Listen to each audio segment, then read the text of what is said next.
আপনার কেন্দুয়া কালীবাড়ি রুট থেকে আসতেছিল এদিকে জামালপুর দিক ঢুকতে, আবার মোটরসাইকেলটা আপনার এদিকে ঢুকতেছিল। আপনার দুইটাই আপনার সামনাসামনি সংঘর্ষ হয়েছে।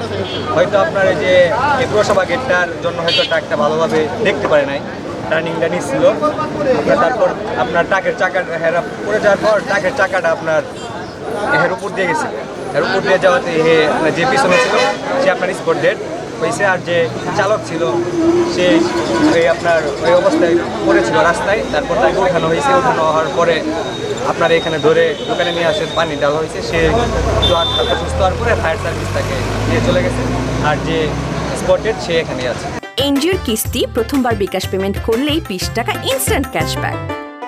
জামাত থেকে ফিরে বাসায় যায়, এরপরে অফিসে গেছে। অফিসে ওনার কলেজ হলো আব্দুল মজিদ খান কলেজ, ওই কলেজের উনি লেকচারার।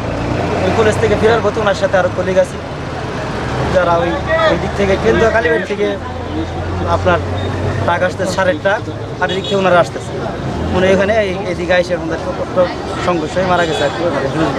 ওর মধ্যে আমি দোকানে বসে আছি, আমরা অনেকেই তো সাথে সাথে চিৎকার শুনে তাকায় দেখি যে সাথে সাথেই দুইজন লোকই পড়ে আছে।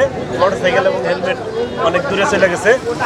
মোটরসাইকেল ভালো আছে, অথচ লোক দুইজনই মনে হলো যে সাথে সাথে মারা গেছে। পরে একজনকে যে চালক ছিল তাকে উঠানোর পরে সোজা গেল জ্ঞান আছে। তারপর যে যিনি পিছনে যাত্রী ছিল তার কিছু মানি ব্যাগ, মোবাইল ছিল। তারপরে মানি ব্যাগ থেকে তার ঠিকানাটা পাওয়া গেছে। ট্রাকটা আপনার এই তারাকান্দির এদিক থেকে আসতেছিল, সার বোঝাই ট্রাক। আর মোটরসাইকেলটা হ্যাঁ এদিক থেকে যাইতেছিল। তবে আমার মনে হয় এই যে আপনার এই যে গেটটা, এই গেটের পিলারের কারণে সে দুজনে দেখতে পারে না। আপনার এই পিলারটা এখানকার অ্যাক্সিডেন্টটা মূল কারণ। পিলারটা সরানোর হ্যাঁ, যখনই আপনার ডান দিকে টার্ন নেয়, মুখোমুখি সংঘর্ষ ছিল। মুখোমুখি সংঘর্ষ। বাড়ি খাইয়া দুইজনই ট্রাকের নিচে চলে গেছে।